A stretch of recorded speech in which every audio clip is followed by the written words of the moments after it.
Thank you, Thomas. Good evening, everybody. Tynecastle Park in Edinburgh. We have had 6 minutes, two early chances for Hearts, one for Celtic. This game is bubbling along very nicely indeed. Penrice with a chance for Hearts, so too Spittle, and just moments ago Maida heading one over Craig Gordon's crossbar. Adam Midlothian in the maroon coming forward from right to left as we watch in the back of the stand here at Tynecastle. Kai Rolls picks up, Rolls looks ahead, launches it long, looking for the run of Alan Forrest. Trusty was over quickly. Cameron Carter-Vickers got taken out by Blair Spittle. I think he lost his footing, then came into the American. He offers a handshake. Everything's okay. That actually could have been worse.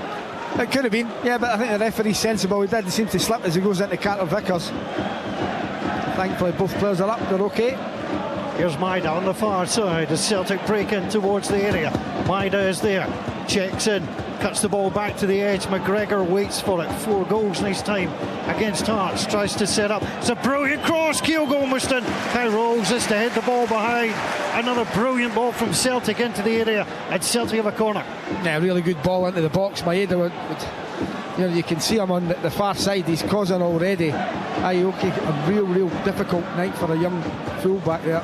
Corner taken short. Ingles to Kuhn. Kuhn gets it onto McGregor and back again. He's got time to send that in. Headed up and away initially by Frankie Kent. Outside the area it goes on the left hand side. Rio Hitati drops the ball off. Trusty is there. Good run made by Taylor, but it comes all the way back onto Johnson. Johnson gets the ball onto McGregor. Kuhn is calling for it on this right hand side. He's Penrice is well over the other side as well. There's no one marking Kuhn this side. Penrice has got to get back. I'm trying to spot where he was. He was over probably right centre half when he's left fullback. Here's Ingles, just short of the halfway line. Turned back into Callum McGregor. No scoring in this one so far, but we've had chances already. Ingles back to McGregor, closed down by Shankland, drops it inside his own half. Cameron Carter-Vickers, Austin Trusty on that far side gathers, plays it down the side over the halfway line for Maida. Maida's to play it back inside onto Taylor. Celtic forced all the way back onto Kasper Schmeichel. Schmeichel builds it again onto Cameron Carter-Vickers. Carter-Vickers out to this right hand side over the halfway line is Johnson. Johnson tries to play it behind Rolls. Rolls got it, played it out wide to Penrice. Penrice played it forward. Johnson under pressure from Forrest, but he keeps his feet and managed to get the ball back onto Callum McGregor. Callum McGregor drops it over the halfway line, right hand side. Johnston turns it back inside, and Greg Taylor comes onto the centre circle. Played what looked like a decent ball through, but Kent was there for Hearts. Maida was running in behind.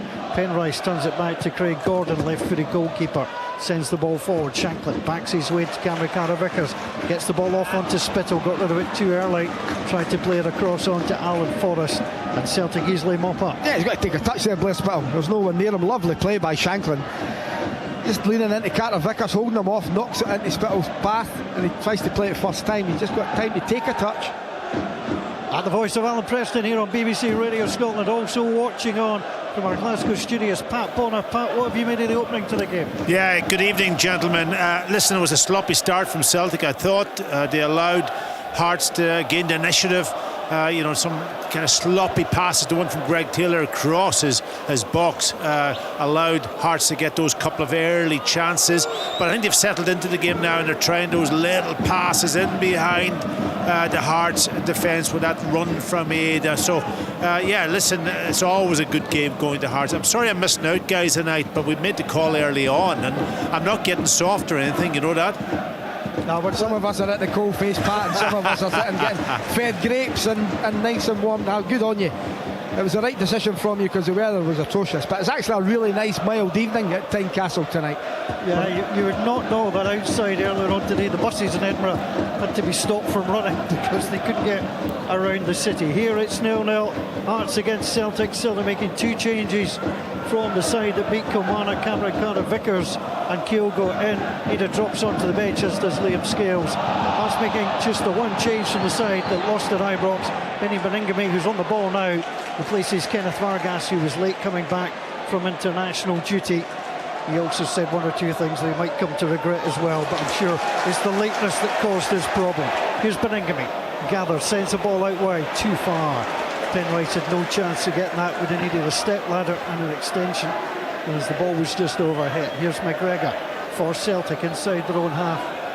And plays it on to Trusty Carter Vickers at the heart of the Celtic defence for the 4th time. An All-American pairing. Here's Carter Vickers.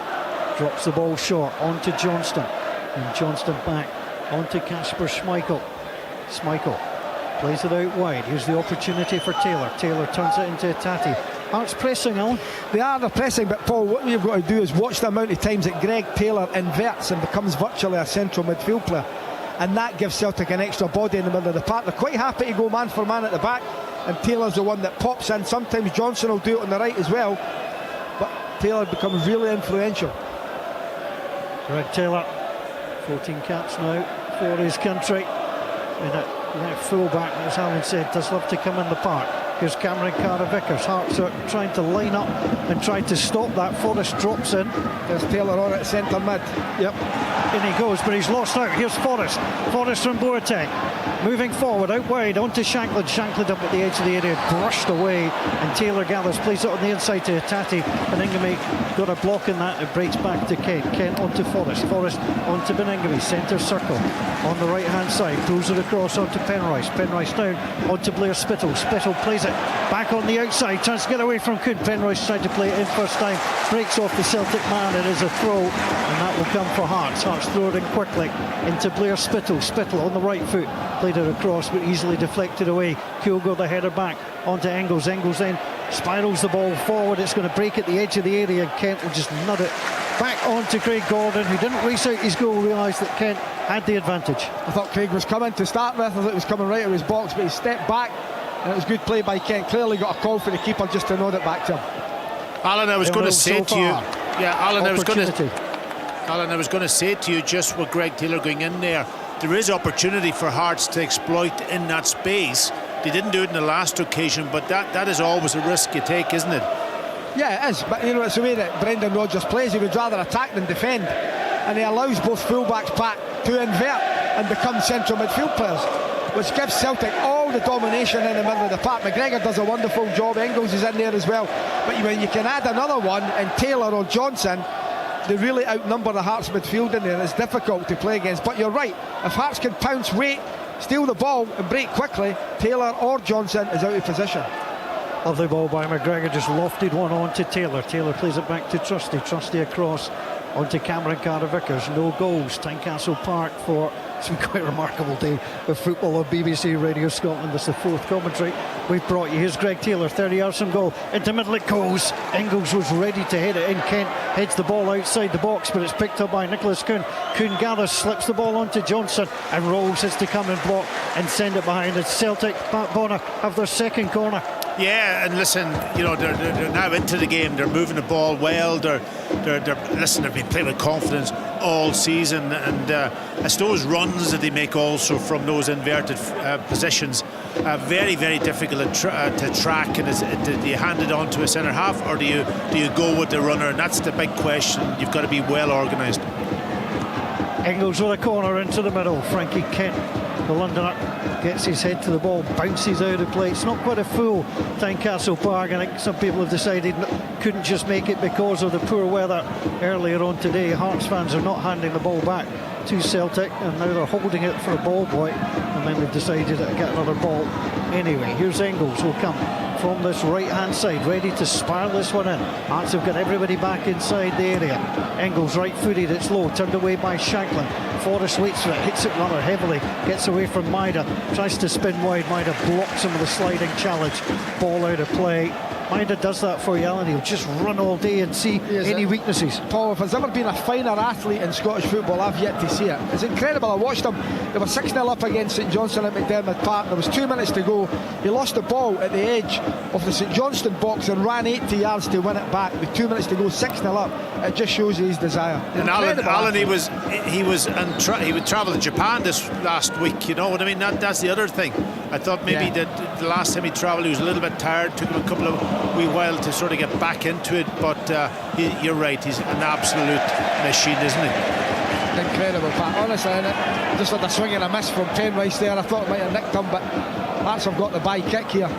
But it's been a decent start to the game from Hearts, but then Celtic, as we see, start to dominate possession. Hearts have got to keep it going. It's a tough gig trying to close Celtic down for 90 minutes. Well, since 0-0 against Atalanta, Celtic have won 5 straight. They're in good form coming here. Same really can't be said for Hearts, who have lost their last 2. Beningame in the midfield, plays it across. On to Kai Rolls. Rolls is there, turns, plays it back. On to Kent. Kent will gather, play it out wide onto that far side. Oyekoke tries to gather, sent it inside onto Shanklin. Shanklin plays it back to him. Lends a little ball off onto Forrest. Forrest now up to the edge of the area, plays on to Oyegoki, tries to drive the ball in, he does so, and Johnson tries to head it across and behind. He's not put it out of play. Boateng is there, onto Penrice. Penrice away from Kuhn, inside the area, drives it across, chance for Shanklin. Wasn't deflected, it went wide. It was a glorious chance for Lawrence Shanklin. 11 yards out in the middle of the goal, sent it wide. Last year he was smashing that in the back of the net. It's just not at the moment. Real shame, but lovely play by Penrice. You know, he disguises if he's going to cross it. He goes by Johnson, I think it is, gets to the byline, picks out Shanklin, who actually steps out, and he doesn't get a great enough connection on it and knocks it wide. Really good play by Hearts. Absolutely, he did everything right, Alan. You know, he was sort of almost standing, and then he just checked out into the space. You've got to hit the target from that distance. Yeah, you're absolutely. Last year he would put that in the back of the net. Huge moment for Hearts. Well, Pat, I mean, when Penrice is driving to the byline there, Carter Vickers is the nearest centre half. He's got to go and protect the front post. Absolutely. Shanklin does a wonderful thing by pulling out for the cutback. Really good striker play just to finish, let him down. Lawrence Shanklin, 1 goal this season. After 19 games that Hearts had played last season, he was already in double figures. It just has not been his season. Announcing this week he will not be seeking to stay at Hearts beyond the summer. Hearts have won a free kick on the left-hand side, midway inside their opponent's half. Penrice, it's long, spiring ball into the middle. Hearts win the header through Kent, takes a drop and goes behind. Hearts have a man down at the moment. The ball will come back onto Schmeichel, and there's some concern here. I think it's Kent is down. Oh, is it? No, it's not. Kai Rolls is down, yep. And he is currently being spoken to by the referee, who is Stephen McLean this evening. Allows me to run you through the teams. It's Craig Gordon in goal for Hearts. It's Oyegoki, Kent, Rowles and Penrice for Hearts. Devlin, Beningame and Boateng in the midfield. Forrest and Spittle either side of Shanklin. They've been swapping flanks already. Casper Schmeichel knocks the ball out of play on that far side. Here's Johnson, Trusty, Carter Vickers and Taylor. Ingles, McGregor, Hitati, Kuhn, Kyogo and Maida. Hearts of a throw midway inside the Celtic half on that far side. 18.5 minutes gone, goalless. Beningame loses out. Hitati picks up, plays it on to Kuhn. Kuhn steps away from Rose beautifully. Then gathers, tries to play the ball on for Kyogo. Kyogo's through, can't bring it down. It just bounced up past the Japanese, and he turns and he plays it across. Oyegoki makes the block, it goes behind. It's another corner for Celtic. That could be a lot worse for Hearts. And nearly got a hold of that, Pat. It was a good ball, just off the grass. Skiffed off it, Kyogo nearly controlled it. He was almost through there. Yeah, it was brilliant play. It was brilliant play by Kuhn, who's had an unbelievable season so far. Amanda, we all sort of thought that was never going to reach these heights, but that was a brilliant pass outside of his foot into the path of Kyogo, and he just couldn't get on the end of it. Corner taken up to the edge of the area. Hitati is there, 30 yards from goal, pulls it back to Johnson. Johnson looks up, tries to come through. 2 Hearts players thought the better of it, flicks the ball back onto Callum McGregor. McGregor back out to Johnston, wide on this right hand side. He'll pull the ball back to Carter Vickers on the halfway line and all the way back onto Casper Schmeichel, and it's gathered by Carter Vickers. Drops it short onto McGregor, and McGregor turns, faces his opponents and slides the ball beautifully through. Kyogo tries to get it out wide, but Penrice will gather. Rolls will play it through. Boateng back of the Penrice, still inside his own half, launches it long, looking for Forrest. Forrest might get the better of Taylor, but the ball will bounce into the area, and Schmeichel will gather. Greg Taylor, a relief man there. Yeah, he just got under the ball, Greg Taylor. You know, Schmeichel's out, collects it. You know, I thought it was difficult to replace Joe Hart because I thought he was brilliant for Celtic, but Schmeichel's been magnificent as well, to be honest. Real calming figure as Devlin wins it on the far side. No free kick. Devlin outside the box on the right hand side, played it against Trusty, came back off Devlin, came back off his arm, but Beningame is calling for it. It's dropped short onto Shanklin, 25 yards from goal. moving from right to left. He'll play it out onto James Penrice. Penrice round the corner. Blair Spittle waits for it. Spittle plays it through the legs of Johnson. Penrice with a chance to get the ball across. Shanklin with a header, and the goalkeeper makes the save. Well, it's not for a lack of effort that Lawrence Shanklin can't find the back of the net. Got power on the header, but Schmeichel was across. Great play again from Penrice, and this time you think, can you pick him out? He can. Unfortunately, there's not a lot of pace on the cross. It's a big cross, and Shanklin's got to try and generate the power himself. It's a comfortable save by Schmeichel in the end, but really good play by Penrice again on his left-hand side. That looks like a really good partnership down that left-hand side. Penrice and Spittle, they seem to be able to combine really, really well. But the good thing is, Pat, Spittle's right-sided. I like him, he's comfortable on his left as well, but he's right-sided, so he'll want to go inside all the time, which allows Penrice to run out absolutely round him, and he can reverse it, Spittle, into his path as he done there. Blair Spittle, his last 4 games for Motherwell against Celtic, netted a couple of times. Here's Penrice. Wins the ball ahead of Kuhn, but plays away onto Engels. Engels will gather. Drops the ball short to Kuhn. Outside the box, right-hand side. Plays it across onto McGregor. McGregor chips it through. It's too far. Not like Callum McGregor at Kyogo had made the little darting run, but too far. And Hearts have a goal kick. Hearts have had the better of the opening 22 minutes. But really good chances. You know, that hit early on from Spittle, and Shanklin's on a couple of chances. Header. The first one I certainly should have hit the target on his left foot. Been disappointed with that, but it's been a good start from Hearts. Well, it's been a good Saturday for Celtic so far. Rangers dropping points against Dundee United. Aberdeen going down to defeat against St Mirren. So a real opportunity for Celtic to extend at the top. As the ball gets dropped out onto Kai Rolls. Rolls inside his area, plays it across onto Frankie Kent in his second season at Hearts. Back across to the Aussie international. He was on the bench for his first game but didn't play in the international break. Boateng gathers, plays the ball back onto Craig Gordon. Gordon now just pushes the ball out onto Kent. Kent looks forward. Cammy Devlin is there. Devlin dicks it out onto Oyegoke on that far side. He's given the ball away. Maida and easily into McGregor. Hearts can't afford to give the ball away like It's that. Devlin, it's a poor pass. Oyegoke's right on the touchline. He's got a man closing him down. Can he look forward for Forrest, for Shanklin? Can he do that? There's Hearts on the squeeze again. Yeah, the writer against the Celtic back 4 at the moment is with Taylor. Taylor back to Trusty. Trusty now on to McGregor. Carter Vickers is open, and Celtic will start to break down this right-hand side. The opening goal will be vital. Only one team has scored in 6 of the last 7 meetings of these two sides. Ball forward onto Kyogo, brings it down beautifully. Kyogo with a strike. Craig Gordon just knocks it down. Kyogo always looks so lively, Pat Bonner, and you always suspect that he's going to do something. Thought he had a bit more space to take that in.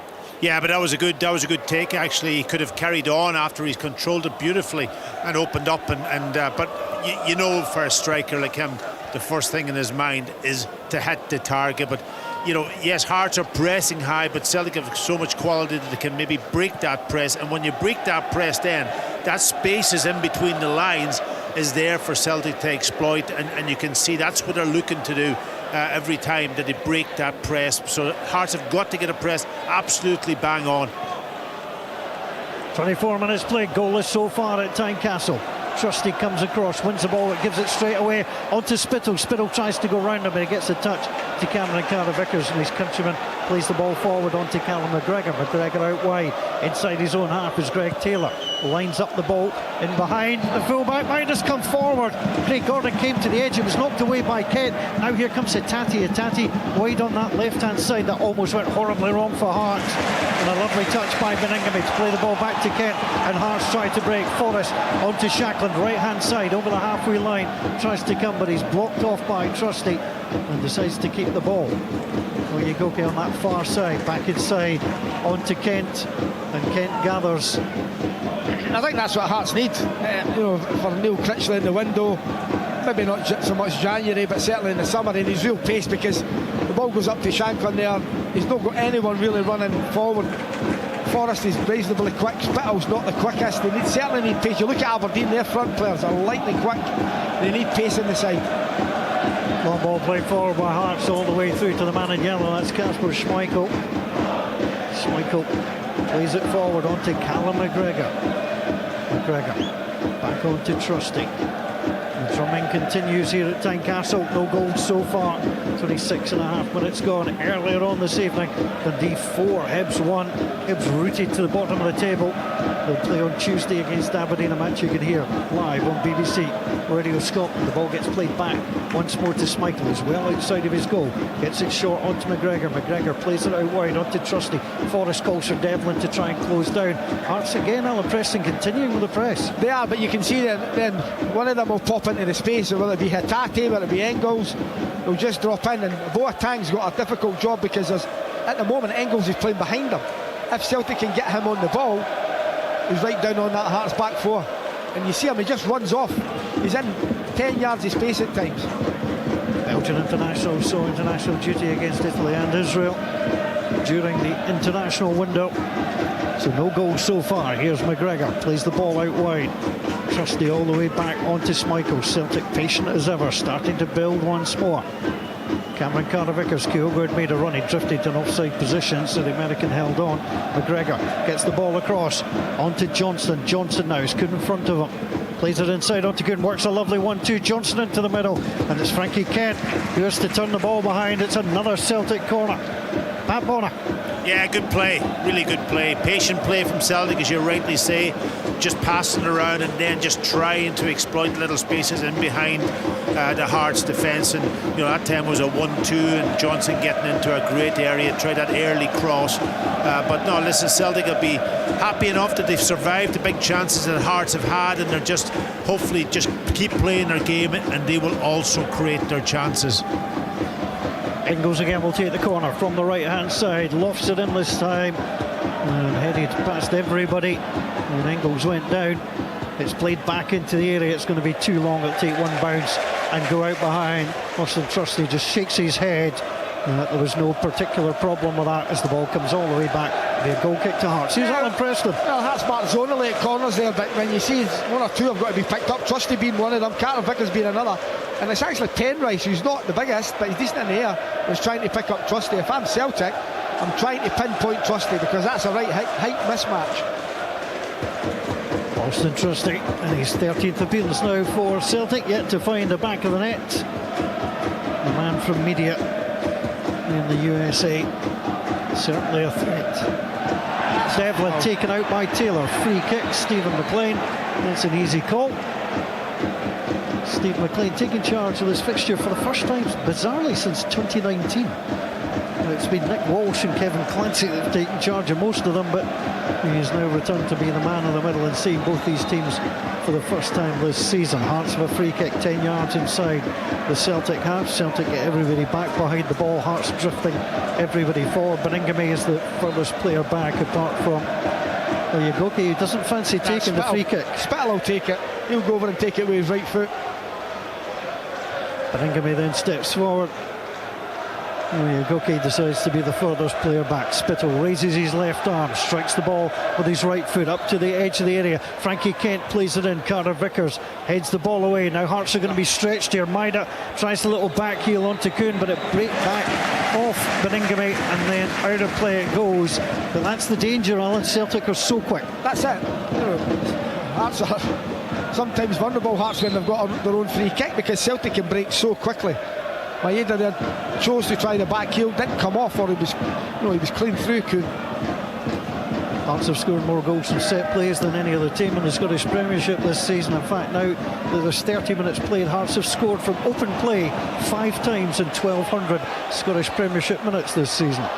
They try and break forward through with Shanklin. Shanklin can't get there though as Carter-Vickers plays the ball back to Schmeichel. Out wide it goes on to Taylor. Closed down by Devlin, but Celtic move it quickly. Hatate though runs into Beningame. Round the corner it goes on to Forrest. Forrest loses out to Taylor. Taylor scampers away. Now play a long high ball. Penrice tries to find it and he does so. Wins the head of Nicholas Kuhn and heads the ball out of play. Throw into Celtic. Good play by Penrice again. He reads the situation well. You think it's just going to drop over his head to Kuhn. He manages to get a flick on it. Here's the opportunity now for Celtic from the throw, back inside onto Callum McGregor. McGregor on the left foot, drops the ball short onto Taylor, back to Cameron Carter-Vickers. Celtic 0-0 against Hearts. They've won 10 of the last 12 in the Scottish Premiership against this Tynecastle side. you get a great vantage point from up here, and you can see Kyogo just running off the back of the centre half into the space, or he'll play in between the two of them. It does move so well. Hearts have won the ball. They're up to the halfway line. Yugoki tries to find a way through, but he can't do so. The ball breaks onto Cammy Devlin. Devlin plays it back to Kent. Kent under pressure from Kyogo into Beningame. Beningame closed down by Engels, but Hearts have it. And Rolls will play it out wide to this left-hand side to Penrice. No goals so far. Penrice plays the ball back inside onto Beningame. Beningame all the way to Kent, gets it back again. The Aussie opens up the left foot, tries to play it down the line. Spittle actually got in the way, and that was meant for Penrice. He brought it down but then lost the ball. McGregor steps away from two, tries to get past the third man, doesn't do so. Devlin did well on the halfway line. Back to Rose, the Australian connection, onto Penrice in his first season at Tynecastle. Plays the ball into the middle for Shanklin. Shanklin knocks it back, looking for Forrest. Forrest has it 30 yards from goal, runs it out wide. Oyagogi is in there, tries to cross into the middle, it's too far. Johnson plays it right back down the middle. Beningame picks the ball up, plays it across to the left hand side to Devlin. Slap bang in the middle of the pitch, plays it back to Beningame, and Hearts played out wide again. Oyagogi tries to get it down onto Forrest. Forrest slipping away, gets the ball into the middle. Boateng with a header, comes down to Shankland, couldn't bring it down, was well cleared to go in. Devlin is hurt, couldn't went down. What a tackle that was. Alan Preston. Well, honestly, it was great. I thought it hit Shanklin's hand in the box. Maybe not, but I just thought it nicked off his hand there. But really good play again from Hearts. Pressing, winning the ball. It's been really impressive stuff. I think Neil Critch has made such a difference. He really has. I'll tell you what he's done, Alan. He's got them to play football before just launching it into the box. They're getting into really good position, they're building the play, and then that allows the players like Shanklin to get into good positions before the cross comes in. Yeah, they've been very good. 0-0 so far. Kent back onto Craig Gordon. Gordon launches it long up towards the halfway line. Shanklin tries to get the better of Trusty. Trusty got the touch on it onto Maida. Doesn't need a lot of space to work, but he is taken down. No chance. Well, I'll tell you what, there's about 5,000 or 6,000 referees inside Tynecastle that didn't agree with that. No, I don't think that was a foul. Pat will get a better view looking at the TV, but I didn't think there was nothing in that. Yeah, he's got the ball. I think it was actually, I'm trying to see, I think it was the right full-back who's come in and almost caught him. But listen, he was sandwiched in between about 2 or 3 players. It could have went either way, but Celtic get the benefit of it. They get the free kick and get things moving. Trusty plays it out wide onto Taylor. Taylor onto Maida. Maida looking to bring the ball infield onto Callum McGregor. McGregor creates down by Malachi Boateng, so it's back onto Winston Trusty. Cameron Carter-Vickers over the halfway line. Johnston has it. Johnston leaves it for Kuhn. Man in fine form, scored in the last 3 games for Celtic. 4 goals in that little purple patch. Celtic in the hoops, moving forward from left to right. McGregor into Taylor. Taylor pulls it back onto Trusty. 26-year-old plays it out wide onto Maida. Maida has to bring the ball back. Now back across onto McGregor. McGregor. Well, Hearts successfully push out, and Cameron Carter-Vickers, not for the first time this evening. Alan Preston has to use his goalkeeper. Yeah, it's good play by Hearts. They squeeze really well. Spittle positions his body that Carter-Vickers can't find Johnson, but he's found Taylor, who's inverted again. Taylor onto Maida. Maida inside the area, plays the ball across. Penrice has to get a touch and send it behind. Kuhn was waiting for it. It's another corner to Celtic, their 5th of this second half. They've not made much from them. That would be the problem, Alan. Yeah, that is a problem, and we've got another problem here because Penrice is to mark Trusty. Now he's going back. He was trying to stop the short corner there, but now you can see it with Trusty and Penrice at the back post. Corner comes in, Shanklin gets it away. That's 6'3" against 5'9", or what is known in the trade as a mismatch. And the ball sent away. But Celtic got so many dangers from corners. You know, you've got to put them on someone. Yeah. And these Hearts are hoping that some of the big lads along the 6-yard box, Rose, Kent, Boateng, win it, clear it before it actually gets to Trusty. Brendan Rodgers watching on from the sideline. 17th time in charge of Celtic against Hearts. Won 12, lost 4. Hearts and Kilmarnock, the 2 teams he's had the most problems with. Celtic again tried to clear. The ball is out of play. McGregor got it from Schmeichel, tried to direct it back to Johnson, but it's out of play, and it's going to be a throw into Hearts. James Penrice gets ready to take. They've not got the rhythm tonight, Pat, at the moment. No, and listen, they've taken chances at the back as they normally do. They've got it again because the Hearts are pressing really high and they're all working really well as a unit. Celtic are just putting the ball at risk at a few. They've got to be again spot on with their passes. They've done it against Leipzig. I thought they were brilliant watching it for a period of 10 minutes. They sort of almost panicked a little bit, but then after that they did it really, really well. But it's different at Tynecastle, isn't it? You know, it's a tighter atmosphere, tighter ground, and that makes it really difficult to take that risk. Celtic unbeaten in the last 20 Scottish Premiership matches. They've won 18, drawn 2. Unbeaten since they lost against Hearts at Tynecastle. They played the ball out to the left-hand side, but Devlin will get there ahead of Maida, and Maida doesn't get out of the way, and Devlin clips the ball off him. Clever play by Cammy Devlin. It's a goal kick, which Craig Gordon will prepare to take for Hearts. But again, it's Taylor who inverts and rolls down Maeda down the line. It's good play in the end by Devlin, winning Hearts the by kick. Alan, who's taking care of Taylor when he comes into that inverted position? Well, that's the problem. It's meant to be Forrest, but sometimes Forrest will sleep and doesn't go back with them. And it is hard, you know, because we all know that Taylor will come in, Johnson will come in, they'll make extra midfield players in there. It's what Celtic do, but it's so difficult to go and combat against. It really is. Yeah, and it's a timing of coming into that space too. He's always on the move, Greg Taylor. That's the beauty. He's not standing in there. He'll arrive in there, and if you take your eye, if you watch the ball, suddenly he's off your back. Cammy Devlin was snapping it around Callum McGregor. Celtic got the free kick, but they've given the ball away, and Shanklin has it 30 yards from goal, although his touch against Trusty easily won it. And now Celtic can move forward. Engels, delightful ball onto Nicholas Kuhn. Kuhn just at the very edge of the area, steps back inside on his left foot. Great ball across and turned away. Well, you go, Gate managed to get it away. Celtic come again though. It's a little bit of pressure. Engels is wide on the right hand side. Hearts have got nobody there. Penrice had gone inside on Kuhn. Now the ball gets played into the middle. Kent with the header away. Kyogo tried to rise there, but Kent did well. Now the ball's out on that far side. Forrest knocks the ball out of play. It's going to be a throw into Celtic though. Alan Forrest wanted that to come his way. Didn't do so. There's a great ball in by Engels, but a lovely header. I think it was by Kent, was it? Yeah, gets a flick on it. Really good header, but what a ball that was. Throw into Hatate into the middle, taken down by Kuhn onto Kyogo, and Hearts have to thump the ball clear. Carter Vickers stumbled, but he still gets back up and beats Shanklin to it. And now the ball played back to Trusty from McGregor. Ingame tried to close him down. Taylor picks up. Hearts again trying to press, and they're going to win the ball. McGregor lost out that time. Devlin has it, looks up, didn't have a pass on, so he has to play the ball back. And Cammy Devlin on pressing's going, nobody's moving. No, I get that, but you know, Cammy Devlin's in for his industry. He's not in for his passing ability. Ball given away by Kent and one back by Kent. Kent steps inside. Engels plays it back onto Cammy Devlin. Devlin out wide onto Forrest. Forrest gathers.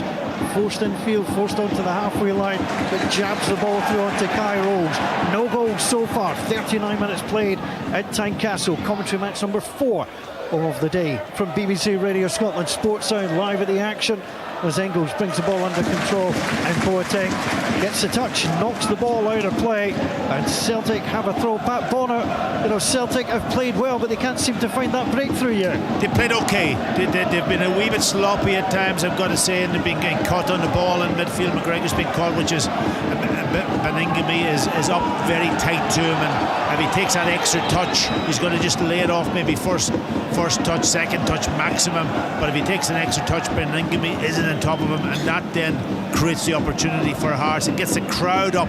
That's the key here tonight. But Celtic will continue to play. They'll keep the ball, they'll knock it around, they'll wait for the opening. Hearts have got to, when they get another chance, or they get any chance in this game, they've got to take them, and they've failed so far in taking those big chances that they've had. Thanks back Hearts with the early chances in the game. Celtic, the better of things since then, although fairly even, and the scoreboard says 0-0. As the ball gets launched forward into the box, Kyogo tried to just peel away as he normally does. He got him behind Kent, and Kai Rose doing what you want your fellow centre half to do, to come across, read the ball and head it out of play. Celtic with the throw. McGregor from Taylor has to go back. Plays it past Shanklin. On to Trusty. Trusty onto Cameron Carter-Vickers. Short ball onto the industrious Rio Hitati. Hitati takes a touch, lays it back again onto Trusty. And Cameron Carter-Vickers onto McGregor, and again Celtic being forced back to the edge of their own area. Doesn't bother them, and they'll pick up through Johnston. Johnson with the ball inside. Onto Callum McGregor, 17th start of the season. Game 482 in his Celtic career. Here's Kuhn, in the early part of his Celtic career. No way through for Engels against Rogues. Well won. Hearts have it through Spittle. Spittle with a touch inside. Beautifully played by Penrice. Penrice then comes across and leaves it for Spittle. Spittle then plays it back onto Penrice. Shanklin is wide. It comes back onto Forrest. Forrest with a chance. Brilliant block. Cameron Carter-Vickers threw himself at the ball, as did Johnston. Oyegoki still has it for Hearts out wide on the left-hand side. Devlin has it, pulled it back. Beningame. Hearts will have to go back here. I think Devlin will play it back. Oyegoki will gather. Big moment in the game. Hearts had the opportunity, but Celtic throwing bodies in the way. Here comes Kairos on the halfway line. Onto Boateng. Boateng takes the touch, flicks it in, tries to work it with Spittle, but Celtic have it. Cameron Carter-Vickers is all day and part of the night to bring that ball down before Devlin snaps in at him. Johnston gets it on to Engels. Engels plays the ball forward. Kyogo, let's come to the edge of the box. Craig Gordon gathers. Alan Preston, that chance. A brilliant play again by Hearts on this left-hand side in the centre of Forest. I think it's Alistair Johnson actually that gets the block in. It's a wonderful piece of play again from Hearts. Great block from Johnson. I'll tell you, Alan, Shanklin had just peeled off to the back post also, and he was in a great position if that ball. Listen, he had two options to pick out, you know, to cut back or play to the back post, but Shanklin was on top of Greg Taylor. He had created the space to go and attack the ball, and the ball was floated in there. I'll tell you, it was a great opportunity. Here comes Celtic, 0-0. And the Hearts lost last time out at Ibrox. They didn't have a shot on target for the first time this season. Well, they've certainly been better tonight against Celtic, but you'd expect that on home soil. Celtic yet to find a way through either on a ground that they do enjoy playing on 7 of the last 11 here at Tynecastle. McGregor trying to get things moving. Onto Cameron Carter-Vickers. Half-time 2.5 minutes away, plus any stoppage time. Trusty looks ahead, takes a touch inside, plays it on to Hitati's centre circle, closed down by Forrest with that distinctive running style. It's gathered by Trusty, plays it across onto Carter-Vickers. Carter-Vickers takes a touch out wide onto Johnson. Johnson plays it back to him. Celtic are rarely hurried, and they'll play it right across the back for Taylor in the left back position at the moment. Player on the inside onto McGregor. Hearts pushing Celtic further and further back. Trusty back to his goalkeeper. Shanklin chases, but there's nobody in behind, so Celtic can't escape. Such are the joys of a centre forward. You've got to do that, and then you sort of wince when you see nobody's backing you up. Celtic now come forward. Maida tries to get there. Oyegoki is stronger than Maida on that occasion, brings the ball down, gets away from Hitati as well, tries to go down the side. He's being invited to run, got past Taylor, but Trusty is in there, showing good signs. Daniel Oyegoki, yeah, he's a good athlete, get up and down that right hand side, but he's got to watch because Maeda's now in the position where he should be. Celtic launch it forward, but it's out of play. We're inside the final minute. There'll be no additional time to be added as things stand, as Hearts get ready to take the throw on that far side. Hearts beat Celtic twice last season, the first time in the same season since 2009, first time since 2000 that they've won 2 league matches against Celtic in the same season. Celtic and Hearts 0-0 here. They've met once this season already. Celtic winning 2-0. Ingles in the penalty spot, and McCowan scoring. Ball is out of play. Pat, what are you thinking, both managers? I think Critchley will be delighted the way they've played. Disappointed not to have taken the lead. You know, the way they've played.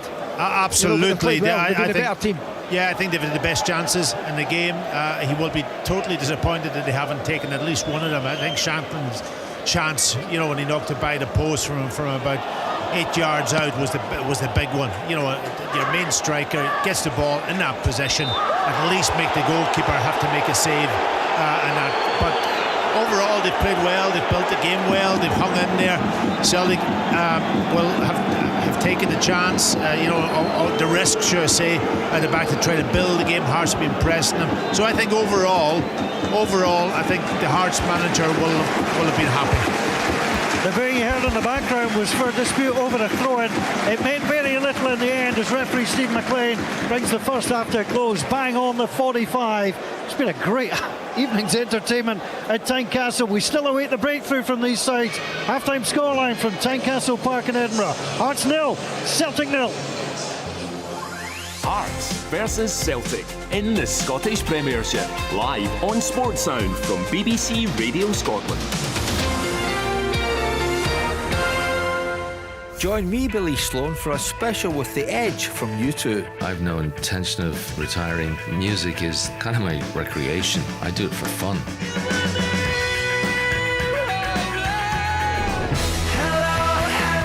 Bono's singing those songs. He's singing from a different place. We talk about how to dismantle an atomic bomb on the album's 20th anniversary. He went, well, you know what? The problem is your chorus. Your chorus isn't working. And their mega concerts in Las Vegas. Our first challenge was to try and figure out how to present rock and roll in this venue. Billy Sloan, Saturday night from 10 on BBC Radio Scotland and Sounds. You're listening to Sports Sound on BBC Radio Scotland. We're halfway through our fourth commentary of the day. It's been quite the day in Scottish football. A lot of games called off in the lower leagues. All the games in the top flight made it, albeit some of them kicked off a little later. Earlier today, Ross County 2, Motherwell 1, St Johnstone 1, Kilmarnock 0, Rangers 1, Dundee United 1. We've heard from both managers from that one. St Mirren 2, Aberdeen 1. We'll hear from both managers. Jimmy Tulline to come up shortly. Dundee 4, Hibs 1. Another horrendous result after such a great start this evening for David Gray's side. Hibs fans, stay tuned. We'll hear from him just shortly. 8 points at the bottom of the table, 2 adrift of Hearts as things stand. So we'll get some more managerial reaction for you shortly. Pat Bonnet is alongside me in the studio. Alan Preston is alongside Paul Mitchell through at Tynecastle. Have you enjoyed that first half, Alan? It's been really good, Kenny. I think Hearts have been excellent. They've been the better side, obviously, on chances. And on another day, probably 12 months ago, Lauren Shanky would have put them 2 or 3, 1 or 2 up anyway. Hearts have been really good on the left-hand side. Penrice and Spittle being influential, getting down there, taking Kuhn back the way. Penrice instead of having to defend, which is probably the best thing you can do against Kuhn. I think Hearts in the middle of the park as well. Beningame, Boateng, Devlin.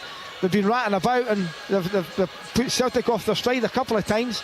The Celtic have not played as well as they have done, as we've seen this season.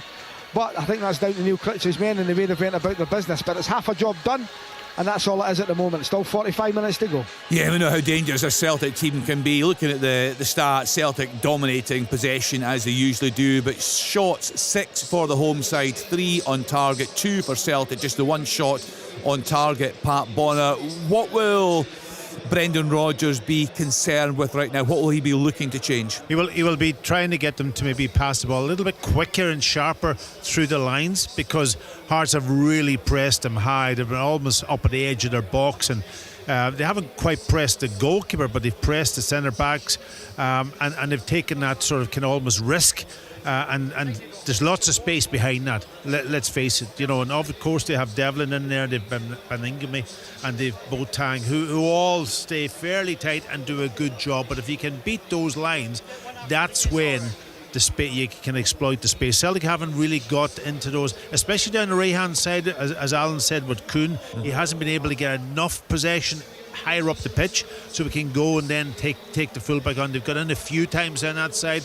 On the left hand side, they're always looking when they get into those little pockets, and if Kuhn comes in, they're looking for that little ball over the top or in between the centre halves, for Maeda especially making those little runs. But they've got to get more control higher up the pitch, and that hasn't happened. That's down to Hearts, I've got to say. They've pressed them really, really well, and I think it's been a terrific game. It's been a terrific game for the end of a long, long day, I've got to say. I think they've been probably biting at the bit to wait to get into this fixture, because I think it's been a terrific first half, and Hearts have had the big chances, and Alan's absolutely right. Shanklin, on another season he would have put at least one of those away, but you can see that his movement's good. Yes. He's getting into great positions, his movement, but it's just that final execution is letting him down at this moment in time. And your main striker getting those chances, you would expect them at least, as I said, to make the goalkeeper make big saves to keep him out, and then you can hold your hands up and say I've done everything right. But when you miss the target from that position, I think the first chance also that Hearts had, I don't know what Alan thinks, it was a brilliant chance for Blair Spittle.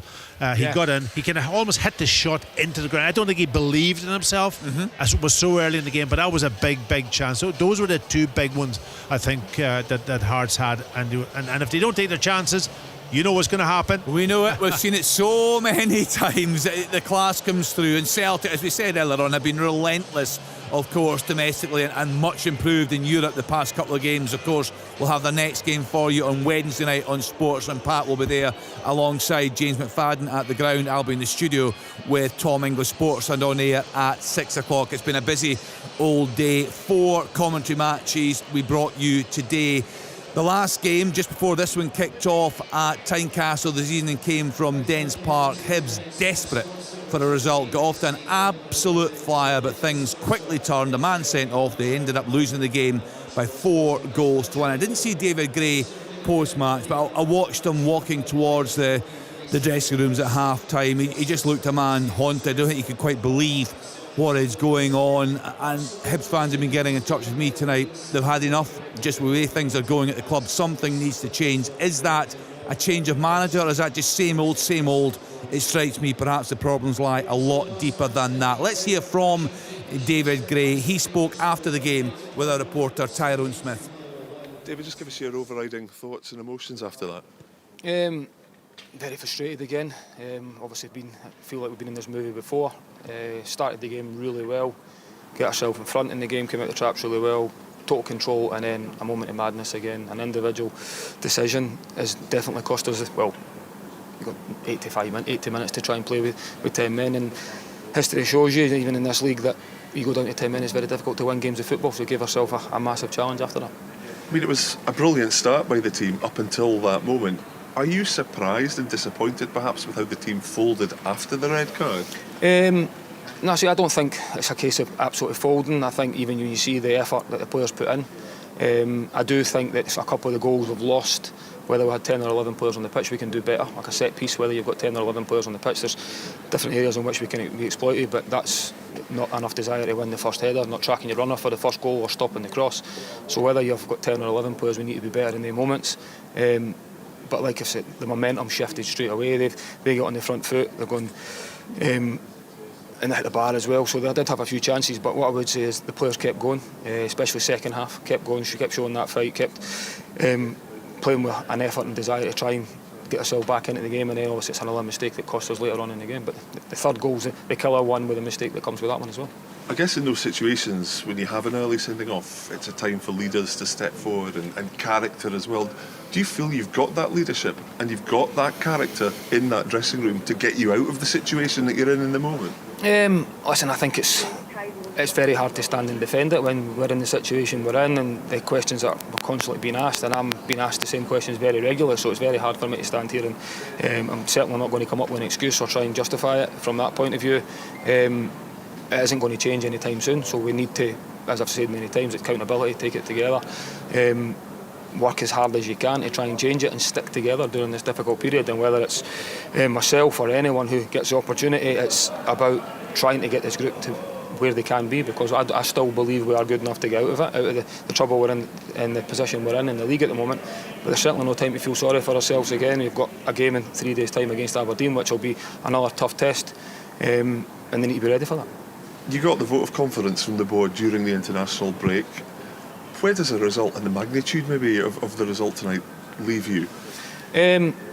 Again, I think the vote of confidence is probably, I wouldn't say it's irrelevant, but it's, as I say, we're in constant communication with the football club anyway. When you look at it, 4-1 away from home at any stage isn't good enough for the football club. I could come up with excuses of how we got to that point, 10 men, all these things, but the reality situation is at this moment in time, we need points and we need them quickly. And I'll continue to work as hard as I can to try and rectify that, because I do believe I can do it. And we've got no time, as I say, to feel sorry for yourself, because we've got a couple of days to try and turn us around. You always front up and you're always very honest in your assessment after games, but deep down, do you still feel you are the right man for this job and to get things going in the right direction again? Yeah, I'll always back myself 100%. I knew the challenges when I took the job on, even with the way we started the game tonight. It's a massive... The players responded really well. I thought I'd even seen it in the warm-up, the way they were training. Everything was geared up for a real good start. They started the game well, got ourselves in front, and then again, we've shot ourselves in the foot. That's the issue we've got at the moment. There's too many times it's different people doing it. We need to rectify that as quickly as we can, but also there's enough togetherness in the dressing room that I do believe I can turn it round, and I think the players are working hard enough to show that they are still they do care and they do want to try and push this forward. And listen, I've been at this club a long time. I know what it means to everyone, even the fans coming up here today, 1,500 of them or so, making under real difficult conditions to try and get up here to support their team, and I 100% feel the pain, and I will continue to do everything I possibly can to turn this around. Yeah, David Gray there, fair play to him. He doesn't make excuses. I could draw comparisons when he said there, you know, I believe we'll turn things around. I remember Neil Lennon saying the same when Celtic didn't win the league, and I remember saying to him, where is the evidence for that? It's hard to see that right now. I think that's the case with this Hibs side. Scott Allen was in commentary duty. He said earlier, as Tyrone put to the manager there, he just doesn't see where the leaders are right now in that Hibs side. Fair play to the Hibs fans for making that journey up there today in horrendous conditions. As he said there, next up they face Aberdeen. Full coverage of that one on Tuesday evening on Sportsound. Aberdeen went down 2-1 away at St Mirren this afternoon. Let's now hear from Jimmy Tilleen. Jimmy, well, what did you make of that? No, of course, we lose the game, and I think like St Mirren in the first half come out much better than we did. They pick up the duels, second balls better than we did, so they get like momentum in the game, create a lot of corners and throw-ins in our half. I think in the second half we come out better in the start, first 20-25 minutes, and then the game start to get open again a little bit, and we're more open until the end. And so in these crucial parts, when you get the last touch inside the box or the second balls, they were better. So that's what we have to learn from and move on for the next game. Which is on Tuesday against Hibernian. Are you relieved that you're going to get another game so quickly? Yeah, we have to always, we know the schedule, so just to reload and focus on the right things. But of course we can't, like the first half today was not good enough in these parts, and that's why St Mirren get the momentum of the game. Then I think we tried in the second half to do better, and I think we did. But there was some chances for both teams in the last part in the both boxes, but they were strong. They were better, more sharper than we were today in these moments. It sounds it's your first league defeat, so we haven't seen how you react to defeat. But you seem as calm as you normally are when you win. No, I think like it's football, and you have an opponent. Sometimes they win, and you have to learn from this part and have to move on and focus on the next game. Like they were good today, and we were good in some parts, but they were good. They win the game, and they were better over 90 minutes. You weren't shy at making a double substitution at half-time, players up front. You got a response from that initially? Was it difficult to go on from there? It was not about the players we changed or the specific. It's more about how we play in the first half. We didn't get in behind them as we want, and we get stuck in their pressing traps. So that's why we get on the own half. So we need some other characteristics of the players in the second half. That's why we make the changes. There were a lot of substitutions. There was a stoppage in play for a head injury. Did you feel that there maybe should have been more than 4 minutes time added on it at the end? I think the game is over. I don't think about that actually. Like we have our chance inside the game to make a good, try to make a good result. So I don't want to think about the extra time. And finally, the reversal of the red card for Gogic. I don't know if you've seen it again, or did you think? No, that, I haven't seen it. No. Did you think that was VAR overruled that? Do you think that was the right thing to do? I haven't seen it, but I always trust the referees. I don't want to think like excuses to think about what happened. They make a decision and they stick with that, and we have to adapt to that and keep playing the game. A very fair assessment there from Jimmy Tilleen speaking with Chick Young. I have to say, I like the way he comes across. He's always very balanced, Pat. We were having a wee chuckle there when we heard him. He gives nothing away, but I felt it was a very honest assessment of the game. It was a cracking game, I have to say, there in Paisley's. Yeah, he looks that he's always sort of relaxed. Yeah. And he's thinking about the game, and he's thinking more about that aspect than getting caught up in the incidents. You know, he mentioned about the referees there. Other people would be sort of almost using that and getting and using that to get a wee bit sort of agitated, but he seems to be calm. And those changes that he keeps making at half time, he's obviously studying the game in the first half, and that's why he makes the changes. He's explained it there in that interview. So I like that in a manager, that they relax at the edge. Now, I don't mean relax, but in composed state, that you're actually in control of your emotions and you're watching the game so you can actually react in the right possible way. And he seems to be that type of character. Yeah, very, very impressive is Jimmy Tilley. Next up for them, they play Hibs at Easter Road. Full coverage on Sports Sound on Tuesday evening. The action is also in Edinburgh this evening for us. Our fourth commentary of the day. On commentary duty for us tonight, Alan Preston, Pat Bonner and Paul Mitchell.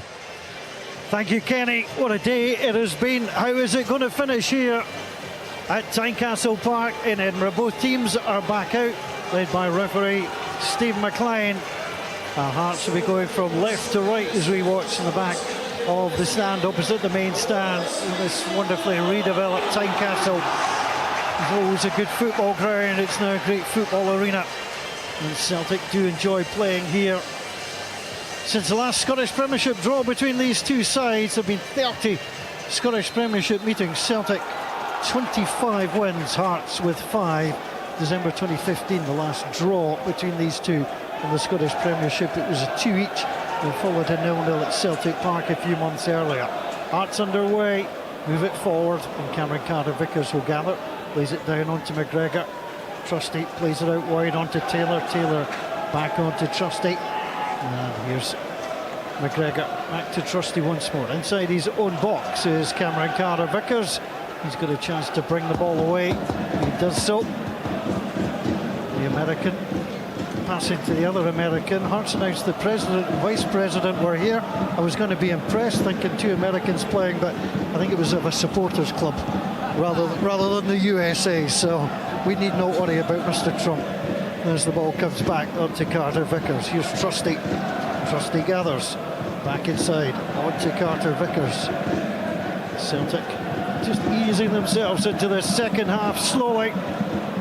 Gather forward to Tati onto McGregor. McGregor plays it wide onto Trusty, and Trusty gathers. Over the halfway line it goes. Maida goes in. Devlin had a little nibble at him. The ball comes back. Kyogo realised that Kyogo had cut him off with the goalkeeper, so he turns, plays it forward. Forrest tries to get it forward. Will break in behind onto Devlin. Devlin tripped up by Maida. That's going to be a free kick. No changes at half time, so Hearts are Gordon and goal. Oyegoki, Kent, Rouse and Penrice, Devlin, Beningame and Boateng, Forrest, Shackland and Spittle. Celtic try and gather. Short little header forward. No way through for Kuhn on that occasion. McGregor plays it out wide. Ingles with a header. Johnson stretching. Kuhn brings it down on his chest. Under pressure from Penrice. Boateng won it well, but it drops down onto the skipper, Calvin McGregor. Celtic, Kasper Schmeichel in goal. He's back four of Johnston, Carter-Vickers, Trusty and Taylor. Ingles, McGregor had Tati with Kuhn, Kyogo and Maida. Hearts again tackling well. Beningame. Maida took down Devlin. The referee decided it was a free kick. Maida on Devlin twice. It's normally the other way around. Yeah, twice in a matter of a minute as well. But again, it's Boateng, it's Beningame, Devlin trying to stop the Celtic midfield from playing. Ball is out wide with Kairos back inside onto Frankie Kent. Kent will gather. Takes a touch inside his own half on the right hand side, plays it down the line. Forrest is hoping that will go in behind Taylor, but Taylor has read it well. He's gathered, he's been forced back out wide, keeps the ball in, sends it down for McGregor. Good touch, right foot onto left foot. Maida then under pressure from Oyegoki, and he gets fouled by him. And Maida had actually got away from him and played it out wide, Pat Bonner, but the referee thought that Maida was off balance and would benefit from the free kick. Yeah, listen, I think he just called it a wee bit earlier in the whistle. He thought he was going to lose control, but interestingly, Celtic is still playing the same way, taking that risk in midfield. It'd be really interesting to see if Brendan Rodgers has asked him to move the ball a little bit quicker in there. You know, that first one touch pass and two touch pass, and just like what McGregor has done there now, and that doesn't allow people to get close to you and put those tackles in and just keep the ball moving. And then it'll be interesting to see, will Hearts continue to do what they're doing and try and win that ball and get the chances to win that ball back in that midfield area and set themselves up for chances in the attacking third. Here's Johnston inside his own half, pushes it back on to Trusty. Trusty hooks the ball out wide onto Greg Taylor. Taylor now gathers halfway line, left hand side, forward onto Hattati. Hattati to Maida. Maida gathers and actually steps over the ball and saw it get knocked out of play. Ugoki was just getting the touch on him. Maida happy for the throw. Taylor plays it back onto Callum McGregor. McGregor looks ahead, see what his options are. Back to the halfway line it comes, and out wide it goes onto Cameron Carter-Vickers. Over the halfway line he goes, flicks it out wide onto Johnson. Johnson, nobody near him at the moment. Spittle has to try and drop back, plays it out wide onto Nicholas Kuhn. Kuhn enforced back to the halfway line. It'll be gathered again by Carter-Vickers. Carter-Vickers onto Johnson. Johnson on the left foot. It's a great ball into Kyogo. Takes the touch, takes the turn, takes the shot. Goalkeeper made the save. Brilliant save. Ball knocked away. The flag stayed down, and Boateng gets the ball away. Cameron Carter-Vickers then comes in. Play on, says the referee. Free kick is eventually given. Pat Bonner, a man who played between the sticks. What did you make of that? Oh, what a save. What a save, because it was a brilliant run from Kyogo. He's putting his hand up, looking for it, and the pass was brilliant. And Craig Gordon comes out, spreads and gets a brilliant foot. It was good control actually from Kyogo, and that he just spreads himself and is off his left thigh and goes away to safety. Brilliant goalkeeping, but a brilliant chance for Celtic. It's brilliant play all round. The ball into Kyogo. Kyogo's run, he just pulls off the Hearts centre half, and then Craig Gordon makes himself as big as he can get, and that's his trademark save. That's what he's done for so many years. He's almost like, you know, a big star. Arms and legs spread wide, and at that time he did a great save. Just seen a picture of him coming up here with a lovely smile in his face and you know, he enjoyed that. He enjoyed that, because that's the kind of saves that the goalkeeper needs to make if you're going to stay in this game. We did say, you know, whatever team capitalising the big chances will win this game today, and that was the big one. But the goalkeeper's there to stop it, and that's his job. 242 appearances for Celtic, 302 appearances now for Hearts. Craig Gordon loves every moment that he's playing, and that big smile was there for all to see. But the message from Celtic is they are threatening, and they're coming again through Taylor. Taylor runs out of real estate. The ball is going to be a throw in for Hearts, and certainly Alan Preston, the Hearts effort will be delighting Neil Critchley. Oh yeah, I think that one thing about them, there's no doubt in the effort that they're putting in. You know, he's got them well structured. You can see what they're trying to do. They now have a pattern of play that they want to try and get better at. You know, really good industry. And the partners, there is Maeda again for the third time in the second half. He's fouled Devlin. Well, the referee has a little word and no more. Craig Gordon arguably would be his 100th clean sheet for Hearts if he keeps it tonight, although he came on as a game as a substitute and kept a clean sheet for 45 minutes. So whether that counts as a full game or not is up for debate. I'll let others debate that. We will say it will be 100 should he get it tonight. Ball on the angle up to the edge of the area. Kent knocks it down. Rolls tries to get there. Carter-Vickers knocks the ball away. Beningame on to Devlin. Devlin hooks it out wide to the right hand side. Blair Spittle chases it, tries to get there. All he can do is send it down the line and hopes it stays in. Shanklin chases. Shanklin got the better of Taylor. Taylor recovered, but it comes to Devlin. Devlin back to Shanklin inside the area. Almost deflected to Boateng at the edge of the box. Celtic just did enough to get the ball away. Hearts will pick up again. Here's Penrice. Penrice tries to run Johnson, sends it down the wing looking for Forrest. Forrest loses out to Carter-Vickers, and Celtic get there again. Some lovely touch play from Celtic. Hattati with a spin, plays it back onto McGregor. McGregor out onto Taylor. They wriggle themselves free beautifully at times, do Celtic, and they get ready to come again. Goalless so far, 7.5 minutes gone in the second half. Hattati out wide onto Johnson. Johnson takes the touch. Forrest trying to come back with him, so he forces the fullback to take the touch and turn back onto McGregor. McGregor inside onto Taylor in that inverted midfield position once more. Gathered by Hattati, short to McGregor. McGregor finds Johnson. Johnson in a little bit of space again. The opportunity to come forward. Kuhn on that far side. Inside from Boateng. Gathered again by McGregor. McGregor plays it through. Lovely touch back. Well, Hattati played it to Engels. Engels tried to return it, I think he had the time there, Pat Bonner, to take a touch and be more creative, but it runs through to Craig Gordon. Yeah, you're bang on. He had all the time in the world. It was just a bad decision, but it was lovely build-up play. I've got to say, that sort of that pass and that short, quick, incisive passing to work the ball into that area. Yeah, listen, you know, Celtic will continue doing that, and I'm just wondering what Brendan Rodgers was saying to him at a half-time. I don't think he would be too hard on them because, you know, it was just a case of just keep working at it. The game will settle down a little bit too. I think Hearts, they're putting an amount of effort into this and closing down that they may come away from it unless they get some fresh legs on the pitch as the game goes on. Celtic play it forward. Kyogo almost falls in behind, but Kai Rolls read at Alan Preston and knocked it out of play. Yeah, a little bit more pace on the ball. Rolls isn't getting there. It's good play by the defender. Once again, really nice ball. You can just see Celtic now starting to make runs. Tati's making them. Kyogo there. Maeda's coming off his wing. There's Kuhn coming off the touchline now as well. And again, there's Taylor playing centre mid. He's almost played centre forward at times as well. He wants to get forward, but he's got the discipline to go back once more. Here's McGregor. McGregor takes the touch, plays it round the corner. Trying to react was Kuhn, played on the inside. Hattati turns it back onto Taylor. Taylor plays it wide, almost threaded it through to Maeda. Ugoki gets it, drugs back onto Kyogo. Great save by Gordon, and Kyogo with the follow-up. Hearts felt there was something wrong there, felt there was offside. They still contest it is, but Celtic have taken the lead. Kyogo denied the first time, but not the second. Hearts 0, Celtic 1.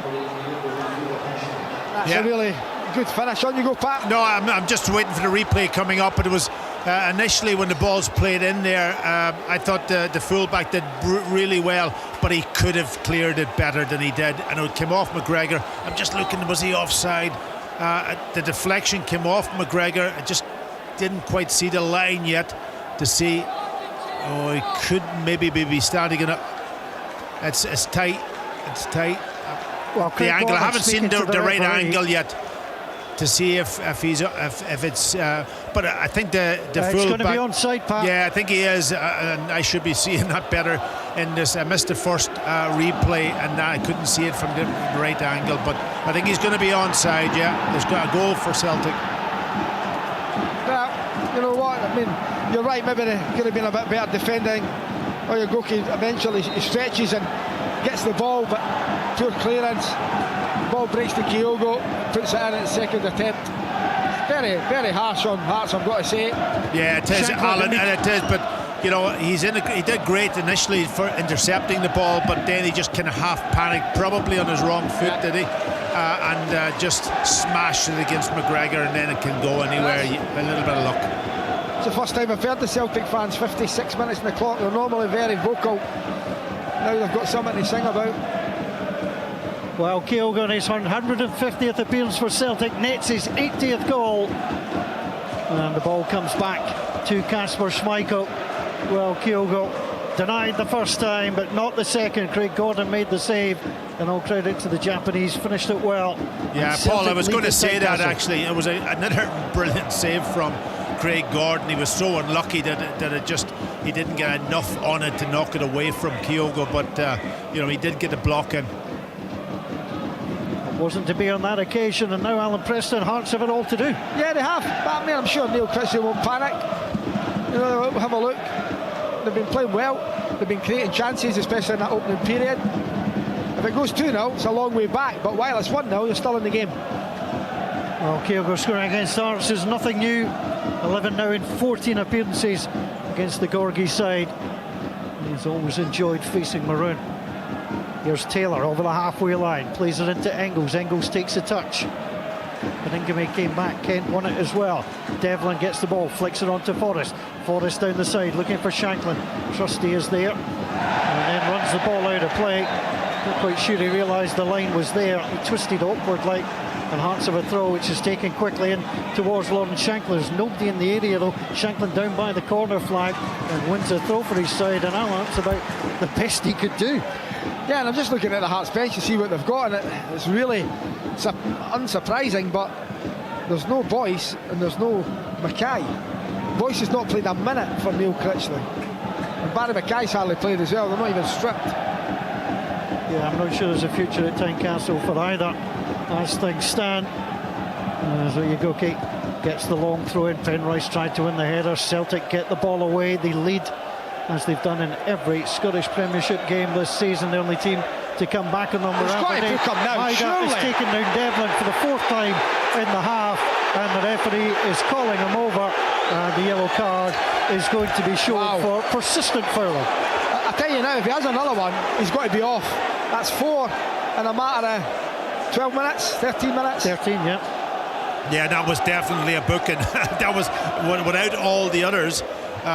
He's taken him out when the ball was away from him. So yeah, it's not like a Japanese player to be that sort of kind of almost malicious. 4 fouls. I think you're right, but I think there might be history between them as McGregor takes the ball down inside his own area as Hearts get away from the free kick, and Celtic break quickly. Maida and Kuhn are coming forward. The short pass on to Maida, back to Kuhn. He's inside of goal. He gets the shot away. Brilliant goal. Hammered in past Craig Gordon at his near post. Gordon had to watch Maida coming through the middle, and all of a sudden it's gone wrong for Hearts. Celtic romp forward. Hearts 0, Celtic 2. And I said that in the first half, you know, when Hearts are vulnerable when they've got their own free kick or their own corner or the ball's in the opposition, because Celtic break so quick, and we're right behind that. What a finish that is from Nicholas Kuhn. Lovely play, Maeda and Kuhn. He rolls it to Kuhn and he smashes it, giving Craig Gordon absolutely no chance. What a finish. It was a brilliant finish, Alan. It was a brilliant, and it was the only place probably you could beat Craig Gordon high up into his right hand side from that angle on his left foot to really good power and accuracy on that ball. All checks are complete. It is a goal, and Pat, I mean, that's scored now in the last 4 matches, 11 goals in 18 games. It's highly impressive. Yeah, listen, he's lethal at the moment. His confidence, but there's something also that he's added to his game that I didn't see at the very start. He's on the front foot now. You know, every time that he does get a ball and he's an opportunity to go and exploit space, he actually drives at that space. That wasn't happening when he came first. So down to him and down to the manager. Down to Brendan Rodgers, Pat. Yeah. Without a doubt, down to Brendan Rodgers. He improves players. We see it time and time again. He really does. Hearts breaking down the left-hand side. Celtic knocked the ball out of play. How quickly this game has changed. It was competitive. Hearts were bright. Celtic were playing well, and all of a sudden, Kyogo and Kuhn and Hearts have been knocked. Well, 2 goals, but for 6. Yeah, but the thing is, Paul, when you play Celtic, you've got to get the first goal. You have to get that first goal to give you something to play, something to hang on to. When Celtic get one, you then inevitably try and push forward to get an equaliser, and they just pick you off, as we've seen there.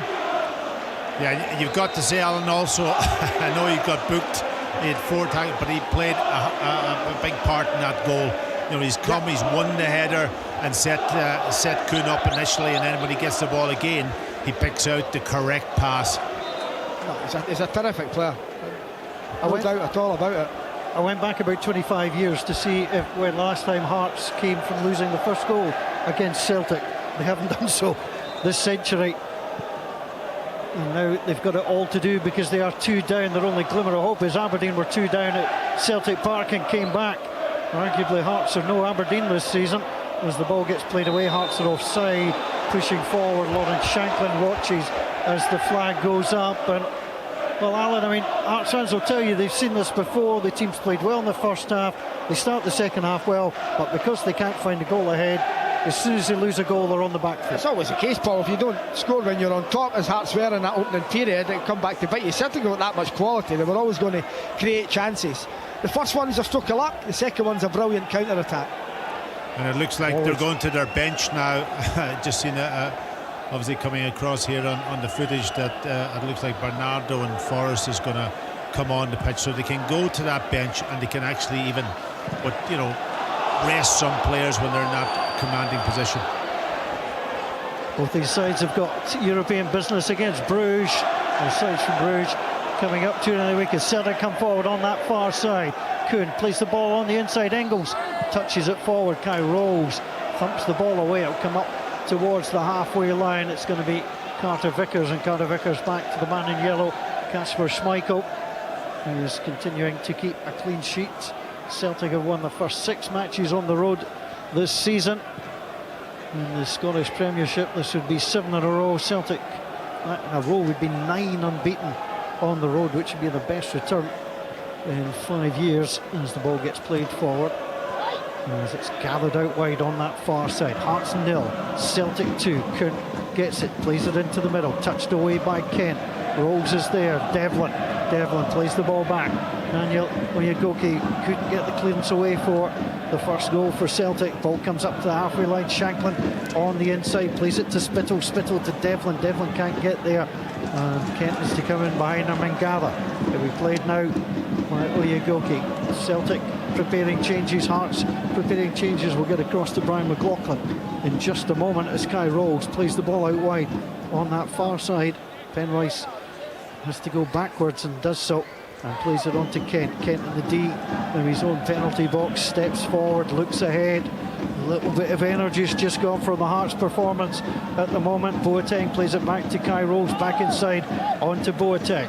He lays it out wide onto Penrice. Penrice plays it through. Forrest tries to race him, but that's going to come through to the goalkeeper, Kasper Schmeichels. Brian McLaughlin, pitch side, what are the changes coming? Well, there's got to be a couple of changes for Celtic. The minute that second goal went in, Brendan Rodgers turned to the bench and told Paulo Bernardo and James Forrest to get ready. Arne Engels is certainly coming off, and you won't be too surprised that Dyson Mida already on a yellow card and running the risk of possibly a second. He will be the other player coming off. So Engels and Mida off, Bernardo and Forrest coming on. There's got to be a couple of changes for Hearts as well. George Grant is coming on, and also Kenneth Vargas, of course, who made some comments about possibly wanting away from Hearts. Anyway, he's going to have 25 minutes to try and pay something back anyway to the Hearts fans. Thanks, Brian. Here comes Taylor. Taylor drops the ball down. Well, it's going to be another tough weekend for Edinburgh football. If the scoreline stays the way it is, Hearts and Hibs bottom of the table. Hibs on 8 points, Hearts on 10. Hibs have played one game fewer. As the ball gets played out wide onto Engels, he is due to come off the field. He plays that one in. Kai Rolls has it, plays it forward onto Boateng. Boateng chips the ball forward onto Shanklin. Shanklin up by the halfway line, plays it back to Boateng. Rights the challenge brilliantly, gets past 3. I think he tried to buy that. That wasn't a free kick. As the ball comes forward, here's Maida. Maida plays the ball onto Kyogo. Kyogo goes down. Devlin goes down. I don't believe that one. That's a free kick. I do not believe that one. The Boateng one wasn't a free kick. No. Absolutely not. But Kyogo actually took down Devlin, not the other way around, from our vantage point. Yeah, Pat will get a better look at it. Yeah, just waiting for the replay. This nonsense that the Japanese are nice and polite, right out the window. Just waiting for the replay. Kyogo has take a touch, and he's... Oh yeah, absolutely. As Kyogo's kick get Devlin. I didn't think that there was anything really, and Kyogo turned away from Devlin, and then Devlin sort of almost won the ball, and Kyogo then kicked out at him actually. So he's a lucky man. No ongoing check, so the changes will be made, as Brian pointed out. So Maida and Engels have been on international duty, comes off the field of play. Maida too, making his walkover. Yeah, it's one of these ones again, when the referees made a mistake, they make mistakes like everybody else. He's 2 yards away, Paul. Yeah. He's actually 2 yards from the incident. And if he doesn't give a foul, then fair enough, but to actually give it to Celtic is madness. So Hearts making the changes as well. George Grant onto the field of play. The Hearts player sent off this season, sent off against Aberdeen. He's on the field of play. And Kenneth Vargas, if he was to star in a movie, it would be called Lost in Translation. or perhaps not so lost in translation. Rubbishing the Scottish game, which didn't go down particularly well. And I'm sure Neil Critchley's had a quiet word. And he's looking to try and perhaps get a move in January, although that part of the interview was perhaps a little bit more open to interpretation. Celtic leading here by 2-0. BBC Radio Scotland on a Saturday night. 4 league commentaries this afternoon. Hope you've enjoyed all the action. And Hearts trailing by 2-0. Celtic looking to put some daylight between themselves and Aberdeen. Forrest goes in, James Forrest that is. Ball inside onto Kai Rolls. He gets the ball away. Shanklin gathers. Shanklin gets the touch. Seemed to come off the hand of Bernardo. The referee happy, and play can continue. Alan, got just to say, Pat, what a player James Forrest has been. Signed a new contract, I see this week. Yes, he's been quite terrific. Yeah, there's not that many in the history of Celtic. It's been stay at the club 16 years, so he's one of them. He's one of the very, very few. Must be one of the most decorated as well. Yeah. Well, that's the business. It's winning titles and winning trophies for Celtic when you're there. That's the key, and that's why you stay. One behind Bobby Lennox, who's got 25 major trophies with Celtic. James Forrest is 24. Yeah, fantastic career. I was just going to say, just before you come in, Alan, I think Celtic have started to dominate the game now. I know they're 2-0 up, but I think from the very start of the second half, they've moved the ball better. They've moved it quicker, sharper, and that's probably what maybe the manager was saying to him at half-time. It was very obvious, and Hearts haven't been able to get the same tackles, the same interceptions in that critical area higher up the pitch. Yeah, it's difficult the way Hearts play, Pat, to try and close Celtic down for the whole 90 minutes. It's virtually impossible. Hatate to James Forrest. James Forrest pulls it back onto Hatate. Tried to open up on the right foot. Shot was always going wide with the perfect angle for that one. But Celtic are threading the ball about. Another change coming. Brian McLaughlin. Yeah, it's going to be a change of fullbacks. Alistair Johnston is the player being replaced after nearly 70 minutes. And coming on, number 56, Anthony Ralston, one of the Scotland heroes last week, of course, out in Poland. Indeed. Started both games for Scotland. He'd only started 2 games for Celtic this season. Can't find a way past Alistair Johnson. He was a World Cup player himself, Canadian internationalist. But Ralston is on. Carter Vickers gets the header away on infield. Devlin tries to gather. Vargas picks up. Devlin comes through, but Celtic have it. And Ralston takes a touch and a turn and plays it back onto Kasper Schmeichel. Hearts 0, Celtic 2. Kyogo and Kuhn. Kyogo scoring his 11th goal against Hearts. Nicholas Kuhn scoring against Hearts for the first time, moving on to 11 goals for Celtic this season. Now gets the ball away on that far side, and Penrice, I think, could be in trouble here. Card is coming out. It is. And the yellow card first for Hearts, Alan. Yeah, poor tackle by Penrice. Good play by Kuhn. Nicks it away from him. Easy yellow card. Referee gets that one right. Yeah, he does. Yeah, he was just late in the tackle. He's just put his foot in and Kuhn having that ability just to go past him and just catching him. So yeah, yellow card. Nothing too malicious though. Pat, could you see Kuhn being this influential this time last year? No, absolutely not. Absolutely you think he was on his way out? I thought he was struggling to actually handle the club and handle what was expected of him, and I didn't see it coming because Celtic, they had some excellent wingers that they had to replace, and we were always looking to see who are they going to get. And when he came in first, the big issue at the start was confidence, I think. I don't know what it was in his head, whether he's coming from a bad experience from somewhere else, but he kept coming back on himself all the time, not taking any responsibility to go to the byline or come in.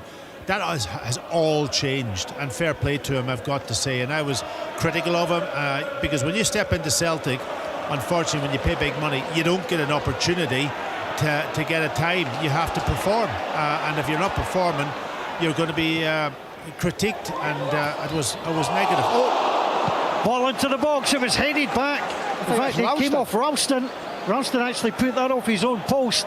It looked like an easy enough ball to deal with, but it came across. He felt pressure in behind him, and he actually knocked the ball off the post. The goalkeeper was struggling there, and almost out of absolutely nothing, Hearts almost found themselves with a goal.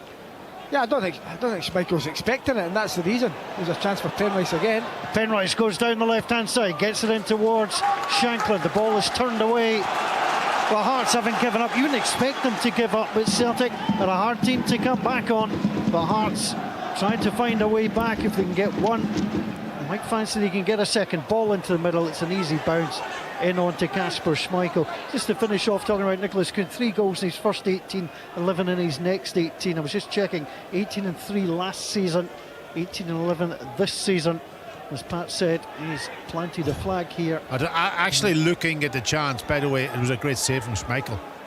He got his hand right up into the corner and deflected it almost onto the post at that point in time. Ralston didn't know what to do because the ball was coming at him knee height and he's come off his knee.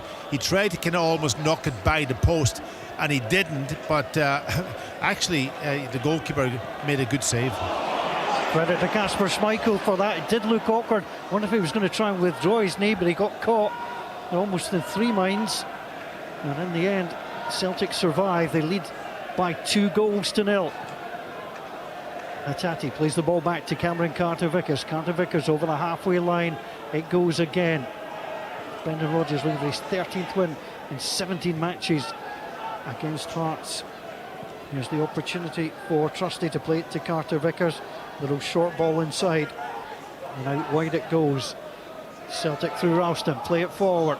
Ball headed away by Penrice, but Kuhn keeps the ball in. Inside it comes. There's a lovely little flick back by Bernardo. Ball played through, headed away at the edge of the area by Kai Rolls. Celtic gather again. McGregor plays it out wide. Ralston tries to get the touch, but Hearts will gather through George Grant, and the ball goes out of play on that far side.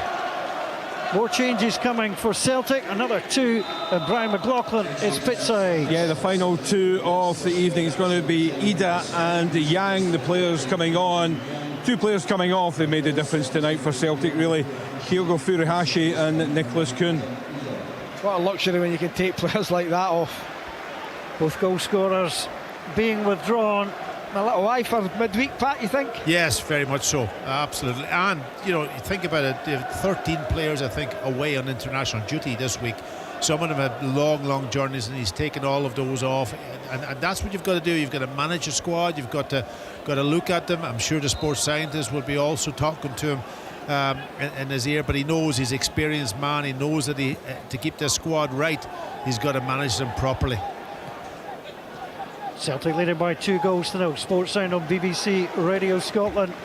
We've got action from the Scottish Premiership on Tuesday night, European action Wednesday and Thursday, and then playoff World Cup action for Scotland women from Easter Road against Finland on Friday. So the football just keeps on coming from BBC Radio Scotland. Celtic playing the ball around in their own box, giving the ball away. Shanklin back to Devlin. Shanklin decided not to have a goal. The goalkeeper made the save. Now here's George Grant. Oh, Shanklin looks like a man bereft of confidence at the moment. Any other time he would have hit that, and Hearts surely would have scored. Wow. And Lawton Shanklin is getting booed by some. That's unusual. That's harsh, booing him, but it's a man short of confidence there in front of goal. He's just got to turn and lash it into the net. He elects to hold it, then square it. Pat, there was no danger at all. Listen, Trusty gave it away, very sloppy from Trusty, but yeah, it must be confidence. But in saying that, he's just thinking that he's setting up his colleague for a simple tap in, but it was a good block at the end up. Are you telling me Kyogo would have squared that? No chance. Corner in, man goes down, the ball bounces out on the other side. Frankie Kent pleads to the referee, but Stephen McLean at a great view, completely uninterested. The ball goes behind, it remains Hearts 0, Celtic 2. No ongoing checks, and I'll tell you, I was just stunned that Shanklin passed that, Alan. Well, he wouldn't have passed it last year. I'm telling you now, he wouldn't have passed it last year. If you're just joining us in this second half, at the same point of the season last year, Lawrence Shanklin had 10 goals in Hearts' first 19 games. He would then score again in game number 20. Well, only one goal so far this season. It's not working. It's been a story of the game, hasn't it? Really, you know, when you think about the chances that Hearts have had and the ones that's fallen to Shanklin, apart from obviously, you know, Celtic scoring the 2 goals and maybe dominating the second half, but it's got to be a story of the game that Shanklin has blown about, I think, 3 really good chances. But we've known that, Pat. You know, Hearts, Lawrence Shanklin has been magnificent for 2 seasons. He couldn't continue at the scoring rate he was going, and Hearts had to bring in another striker in the summer, and they didn't do it. They brought in more midfield players when the most glaring thing was to bring in a striker. One of the reasons perhaps that Hearts had to make a managerial change as Hatate has the ball 20 yards from goal, coming through. That's touched on the inside, he knew the chance. The Hearts defence went to sleep. Anna made them pay. Hammers the ball past Craig Gordon. It's all over at Tynecastle, if there was any doubt. Hearts 0, Celtic 3. Yeah, and that's the difference, isn't it? That is the difference, Alan. You know, Celtic clinical when they get the opportunities. Adamida's not going to pass. Well, listen, he's nobody to pass to, but he's a striker and he wants to put that ball in the back of the net. And that was a lovely little one-touch passing around the edge of the box. But again, Hearts I'm just watching here in the replay. They just didn't have nobody to take control of the defensive situation, and Celtic just worked their way through it. Lovely little touch from Bernardo into the path of Adamida and into the back of the net to make it 3. Yeah, it's nice one-touch stuff by Celtic and a good finish. And you're right, Pat, there's the difference. Celtic clinical finish, back of the net. Could have been so different if Lauren Shankland had smashed that in a couple of minutes ago, bring him back to 2-1. Now it's 3-0. Game's done, all over. Brian McLaughlin, pitch side. Hearts have made a couple of changes, more to, I think, conserve energy than anything else. Yeah, I think they were going to happen anyway prior to that third goal going in, but Cammy Devlin is off, as is Blair Spittle, coming onto the field for the last 15 minutes or so. Well, it's going to be Musa Drama and Jan Danda. Thanks, Brian. Well, one or two decided that was enough and they'd seen enough and were leaving the stadium. And Hearts, well, again, half-time was promising. I think, and I'm sure Pat will agree, it's a harsh reality of football, professional football. You do not take your chances. The other team will get them. We did say it at half-time, Alan. More clinical, Pat. Celtic, McCoon's goal, the first goal's luck. Second goal is a brilliant finish from Nicholas Kuhn, and the third goal's a nice passing move. You know, but in between that, Hearts have had 3, 4, 5 really good chances. Yeah, but we did say it at half-time. Kenny was talking about it. You know, you have to take at least one, if not two, of those chances, and they have had about 4 or 5, and none of them have hit the back of the net, or even maybe made the goalkeeper make a save. Well, see, that's the thing. You wouldn't have said this last year, but unlucky for Hearts, the chances have fallen to Lauren Shankland. Yeah, sentences that were not in the lexicon last season, but are this season. And the ball inside. Hearts haven't given up, but some heavy legs now. Cercle Bruges await for Hearts. Bruges await for Celtic in the Champions League. But when Shankland didn't take that chance, you can either say he missed the chance or he tried to pass in Devlin. There were people to our left that were on their feet that were screaming at Lauren Shankland. I don't agree with that, the booing at Lauren Shankland, because he's been magnificent. He's got Hearts into Europe twice in the group stages, and you know, he's been brilliant for the football club. He has been. It's not happening for him at this moment in time, or this season, may I add, but you can't be booing him because he's been brilliant for them. It's frustration, Alan, though, isn't it? You know, it's the reaction when something like that is so glaring. You know, and it's the frustration. Listen, I've been up there with you in the stand, and we've had frustration many times in the reaction of the fans, and that I can understand that, and it's difficult to hold your emotions. Celtic leading Hearts by 3-0. They're just playing the ball about at the back at the moment. What we have seen this season is Celtic and Aberdeen seesawing at the top of the league. That's that done now. Celtic are miles ahead goal difference, 3 points ahead. This will be it until May now. Well, listen, it puts them also, Alan, you know, ahead of their great rivals, Rangers, another 2 points on Pat, that do you basis. honestly think Celtic will lose 4 games more than Rangers between now and the end of the season? No. Rangers would need to do it themselves if they're going to come back into coming it. forward, Drama! Drama at Tynecastle, Drama scores! He steps forward and hammers one from 25 yards. Musa Drama, the Spaniard, scores for the first time as a Hearts player. It's a real exclamation mark of a goal. Hearts 1, Celtic 3. That's a brilliant hit, it really is. So he drives forward, he gets the ball out onto his right foot and smashes it into the back of the net. Giving Schmeichel absolutely no chance. Wonderful finish. Too little, too late, I'm afraid. Brilliant strike. Brilliant strike. I don't think the goalkeeper any chance. He's got pace on it, accuracy right in, almost on the right-hand post, just shaving the post. Really good strike from the young man. Well, Celtic come forward and there's a problem here because he's gone straight into the boards. Steve McLean's going across. He's all right. Just to check. I think he's going to be all right. He's getting up. The boards have taken a heck of a clattering on that far side, but everything's okay. And just a little trot back. Yeah, he's okay once more. So a little bit sore. They'll gather and play it away. Yang is fine as the ball gets played forward. Hearts go over the top. Shanklin is in behind, gets away from Trusty, gets away from Carter Vickers. Ball won't sit down from Carter Vickers, comes in behind him, lays the ball back onto Vargas. Vargas though can't make it happen, and Celtic will gather and come away again. Little short ball across, it's on to Forrest. Forrest will gather, just checking Yang. Yang is okay. And Celtic come forward again. Yang gets the touch, back inside. Bernardo lifts it up, plays it across onto Greg Taylor. Hearts 1, Celtic 3. Musa Drama, nobody expected that from their former Seville B player. Just came out, and I think almost hit that across his body as well. Everyone's been asking, where is he? Where is he? You know, why has he not been playing? He's been here a long time now. Yeah, this is just a third appearance. Overall in his career, he's got 11 goals in 63 appearances. He's not what you class as a free scoring striker, but Hearts saw enough of him to make him come here. And certainly with a goal like that, Kasper Schmeichel had no chance, simply wasn't expecting it, wasn't set.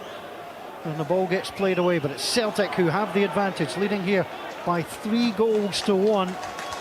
And if you look at the last decade, include this game, Hearts have taken 17 points off Celtic, while at the same time Celtic have taken 80 points off of Hearts. Long ball played through by Hearts, all the way through onto Kasper Schmeichel. 6 minutes to play here at Tynecastle. 1 or 2 have headed for the exits. Celtic fans just get a small sliver of the stand at the old school end. They are certainly delighted with what they've seen. Kyorukin and Ida on the score sheet for them. 0-0 at half-time. All the goals in the second half. Here's Greg Taylor. Taylor plays it out wide onto James Forrest, who scored in 14 straight seasons for Celtic. United in the 14th season against Ross County last term. Yet to score this season. 100 goals, Paul? Has he got 100 goals? Without Forrest, yeah, 108. Wow. Quite amazing. 511 games. Celtic come forward again. Yang on that far side. Hooks the ball into the middle. Kent managed to stretch a leg out. Rose gets it away. Bernardo clips it in. Craig Gordon has to watch that as it goes up and over the top. Paolo Bernardo just released that one, got it away, but Craig Gordon was watching. Under 5 minutes to play. What are we waiting on? So Steve McLean runs over and he's speaking to Craig Gordon. He's pointing outside the box, and now he steps back in. There's nothing from VAR from the referee as one of the Hearts players comes over to the side. Penrice, head knock. Brian McLaughlin is pitch side. That's right beside you. We have an injury to the assistant linesman on his near side. I think it's Graham Stewart. We have a toilet break maybe. No, he has. An injury? It's an injury. I think he's got a problem with his left thigh. So the fourth official, Stephen Kirtland, has just raced up the tunnel to get himself ready for action. Right, abandon the game, Pointy. But yeah, it does look like Graham Stewart has a problem with his left thigh, and he may well be substituted. Was that strike? Was that when he had that strike in the ball? No, I didn't see him striking the ball. No, I don't think he's played many passes tonight, Backy. But no, it does look like we'll have a sub tonight. I don't think I've ever substituted on a linesman before. Yeah, it looks like Graham Stewart will be replaced with Stephen Kirtland taking over. Well, Stephen Kirtland, it's the only ground he's ever wanted to be assistant referee at, and he makes history tonight. He's going to love this, going to find the flag. It's not just as simple, Pat Bonner, as saying there's the flag, get on with it. No. He just needs to get himself ready, and he's not warmed up. Does he have to do a warm-up? Is that what you're saying? Well, I think if he has to do a warm-up, he should do it in the centre circle where we can all see it. I can actually see, I'm looking directly down the tunnel, and I think it's Graham Stewart who's wandering away at the moment. So they are having a little chat. All the players have come together. They're in the centre circle. It has been the strangest Scottish Premiership day I can ever remember in my whole career. Has the temperature gone up there for you guys? Has the temperature gone up, or are you still cold? I kid you not. We're from the capital city. We've got under pavement heating and everything through here, so don't worry about that. Have you got that jacket on? It's quite mild. Have you got that vest I've got on? shorts and t-shirt on. No, the vest that heats up. Oh yeah, I've got that on. Don't worry. It's it's actually relatively mild. It is after you wake up in the morning in Edinburgh and like the whole over the country, it's covered in snow. But thankfully it rained and it got milder and it's all turned into slush. And I've got to applaud Kenny. Kenny, great day from you, my friend. From 2 o'clock all the way through to this time. It's a long shift for you. Well, thank you. we're still at Kenny.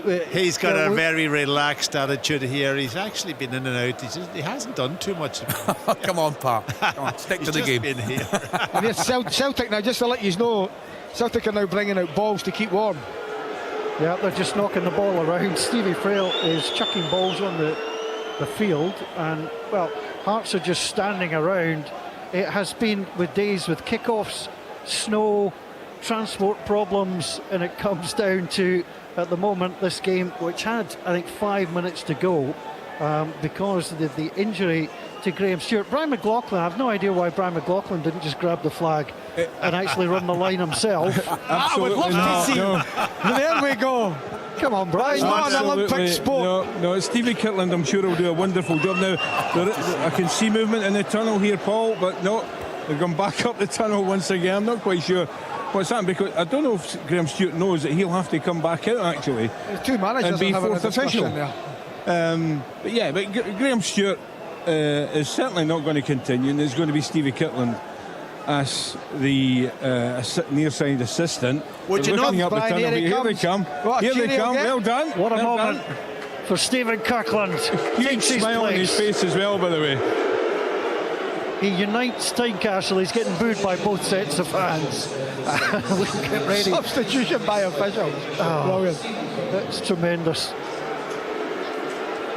Greg Gordon goes back. He's got the ball at his feet. We're still not sure if Graham Stewart's come back out to be the fourth official, but we do have VAR as well. And it's time to get underway once more. Craig Gordon sends the ball forward. Scottish football, never dull. You got to love it. Hearts 1, Celtic 3. Lawrence Shanklin leaves the ball for Yagoki. Is about to get the throw in and throw the ball forward. Timing, well, it's showing us 45 minutes. We don't have a fourth official at the moment to put a board up, so we'll just see how long we're going to go. Here's Frankie Kent. Kent plays it forward. Trusty can't get there. Shanklin brings it down. Takes the touch. Almost played it out wide onto Vargas. Let Celtic get it and move away. Here comes Forrest. Forrest coming down this left-hand side. Forrest, he does in the middle. Forrest twisting, turning. Can he find a way to get the ball in? Two inside the area for Celtic. It's pulled back. Here's the opportunity for Hattati. Hattati, it's a brilliant ball in. Great save. Back on Tina. Yang couldn't get there. It's another great save from Craig Gordon. There's the third strike from Bernardo. And it was blocked by Penrice. What a double stop from Craig Gordon. Times tonight he's been sensational. Here comes Celtic again. Yang takes the touch, gets the ball across. McGregor sends it out wide. Opportunity for Ralston to swing it in. Headed away by Kai Rolls. Celtic looking for a fourth here at Tynecastle. That's headed out of play by Bernardo. Craig Gordon again doing miraculous things in goal. I'll let the goalkeeper on the panel speak about him. Fantastic. I'm just looking at it here now. The first one was point blank. He's just spread himself again, but the second one, he got up really, really quickly and again used those big legs to make the save. On my day, you weren't allowed to use your legs. I think Pat Jennings was the first to use his legs, but nowadays goalkeepers use every part of their body, and there was a brilliant double save, you could say, from Craig Gordon. Magnificent. Plus 7 minutes to be played at Tynecastle. And number 77's on the ball, Kenneth Vargas. Vargas, that pass got lost in translation. Found its way to Danda in the end, but not the intended pass, and the Hearts will get a throw on that far side. I mean, the game, you would suspect, Alan, is over, but with 7 minutes, you just never know. Yeah, it's very difficult, you know, for Hearts to get anything from this game. 3-1 down, but they'll keep going forward. Frankie Kent is eased off the ball, and Celtic hit quickly. Ida has played through. There are two Celtic players going in. Adam Ida steps inside. Will he try and curl it? Plays it across. There's the chance. There's penalty. It's an absolute stick-on penalty. Grant has taken Forrest down. That's a penalty kick. Yeah, it's a penalty for me. Looked like Grant. You could see it. Ida's going to cut it at his right foot. He rolls it to Forrest, who cuts back again, and Grant catches him. That's an easy penalty call, as you'll make all season. Celtic have the chance to make it 4-1. Craig Gordon complains. Stephen McLean having none of it. Adam Ida is the player who comes across to take it. I'm surprised Forrest doesn't want it himself, but Adam Ida will step forward from the spot. It is a penalty. 2-2 Celtic from the spot this season. He missed one here. Did he miss one here? Yeah, they've actually got a bad record against Hearts last season. Didn't do particularly well. Matt O'Reilly, I think last Celtic player to score a penalty. There's the opportunity to play it there. Ida missed a penalty when Hearts won here last season in March by 2-0. Adam Ida up against Craig Gordon. He steps back. It's a very direct run. Doesn't move off to the side. Now jogs across to the left-hand side. Jogging, hits it. Craig Gordon went the right way, but it was powered past him. The final point for Celtic on the evening falls to Adam Ida. It's a double for him. Hearts 1, Celtic 4. Brilliant penalty. Right in the corner. Craig going the right way. Just can't get anything on it, and good finish. Yeah, and listen, the penalty was emphatic. Yeah, it was emphatic. Yeah, good pace on the ball. He knew exactly what he was doing. He's got a routine. Steps back 6 yards, then comes to the side a little bit, and then he just hits it with real pace into the corner. But the penalty itself, yeah, it was a penalty. The ball bounced up actually, and James Forrest controls it with his knee and just knocks it past the defender, and you know, he just catches him. He can almost blocks him off with his leg, and I think that, yeah, it was definitely a penalty. You couldn't argue against it. Well, the scoreline tells one tale. Hearts 1, Celtic 4. We're very interested to hear from Neil Critchley and from Brendan Rodgers as well. You assume 4-1. It was comfortable, but 0-0 at half-time. Great performance from Celtic in the second half. Yeah, Celtic have been clinical, and that's where the difference is. It's not over yet. Moving forward again, Ralston up to the edge of the area. Plays it across. It's just going to be too far for Yang.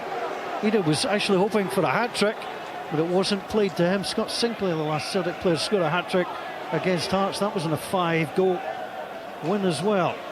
Here's the opportunity for Hearts to bring the ball away. Musa Drama, who's done absolutely nothing apart from link one in from 25 yards. Ball comes out wide. Hearts play it forward. Vargas chases it. Carter Vickers plays the ball away. Under 2 minutes of stoppage time to be played. Celtic will be on their own at the top of the table. It's a head knock. Ralston takes the player down. Stephen McLean, I don't think, realises it's a head knock. He will have to bring things to a halt for a moment, and Vargas is on his knees. He'll just check that he'll be okay. Busy week for both these teams. European action, and in terms of Celtic, Club Brugge in the Champions League, then it's Ross County, then you go up to Aberdeen midweek, and then they face Hibs. Hearts of Cercle Bruges, and then they've got Aberdeen and Dundee, both on this ground. So tough times ahead for Hearts. Celtic play the ball back. Yeah, both Edinburgh sides not been a great day. Well, the only thing that Edinburgh can take consolation from is that Edinburgh City and Spartans didn't get beat. They didn't play, but they didn't get beat, so it's not been all bad for the City. There's the ball out of play on that far side. Spartans actually on a good run at the moment. Watched them last week. And Edinburgh City have improved since last year. Yep, they've done well. It's Hearts and Hibs, the big boys, who are not quite where they want to be as the ball's run out of play.